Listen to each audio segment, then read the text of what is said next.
வெயில் காலத்தில் நம்ம உடம்புல வந்து நீர்ச்சத்து எல்லாமே குறைஞ்சிருங்க. அந்த நீர்ச்சத்தை மெயின்டைன் பண்ணவும் நமக்கு வந்து உடம்பு வந்து குளிர்ச்சியாக இருக்கிறதுக்கும் இந்த மாதிரி நீர்ச்சத்து நிறைந்த காய்கறி எல்லாம் நம்ம யூஸ் பண்ணணும். ஒரே மாதிரி செஞ்சு சாம்பார், கூட்டு இந்த மாதிரியே செஞ்சோன்னா நமக்கு போர் அடித்து போயிடும். அதனால் வந்து இப்போ ஒரு கலராக இருக்கிறதுக்கு ஒரே காய் போட்டோன்னா போர் அடிக்கும். அதனால் வந்து கலராக காயை மிக்ஸ் பண்ணி நம்ம வந்து சமைக்கிறப்போ வந்து அது ரொம்ப டேஸ்ட்டாக இருக்கும். அது இன்ட்ரெஸ்டிங்காக இருக்கும். உடம்புக்கு அது நல்லதாக இருக்கும். ஸோ அதனால் வந்து இந்த ரெசிப்பியை நான் செய்கிறேன். ஸோ இந்த மஞ்சள் பூசணிக்காயும் வெள்ளை பூசணிக்காயும் நல்லா கழுவிட்டு சுத்தம் பண்ணிவிட்டு பொடிசாக கட் பண்ணி வச்சுருக்கேன். அதை வந்து இப்போ தண்ணியில் போட்டு வேக வச்சுக்க போகிறோம்.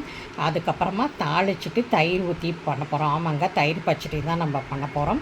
இது வந்து உடம்புக்கு நல்லது, தயிரும் உடம்புக்கு நல்லது. இந்த காய்கறியும் நீர்ச்சத்து நிறைஞ்சதால் இந்த ரெசிபி வந்து ரொம்ப சூப்பரான ஒரு ரெசிப்பியாக இருக்கும் கோடை காலத்துக்கு. காயை வந்து அடுப்பில் வேக போட்டாச்சு. இதில் கொஞ்சம் உப்பு சேர்த்துக்கலாம். அப்போ தான் உப்போடு சேர்ந்து நல்லா வெந்து வரும். வெந்த காயோட நம்ம தாளிக்கணுங்க. கடுகு உளுத்தம்பருப்பு போட்டு தாளிச்சிட்டு அதுக்கப்புறமா ஆறின பிறகு தயிரை ஊற்றி கலக்கி வச்சுக்கலாம். இதை வந்து சாலட் மாதிரியும் சாப்பிட்லாம், இல்லை சாப்பாட்டுக்கு தொட்டுட்டும் சாப்பிட்லாம். எப்படி வேணாலும் சாப்பிட்லாம். இந்த இது வந்து கோடை காலத்துக்கு ஏற்ற மாதிரி இந்த உணவு வகைகள். நீர் சத்தும் நமக்கு கிடைக்கும், வயிற்றுக்கும் குளுமையை கொடுக்கும், உடம்புக்கும் நல்லது. ட்ரை பண்ணி பாருங்கள்.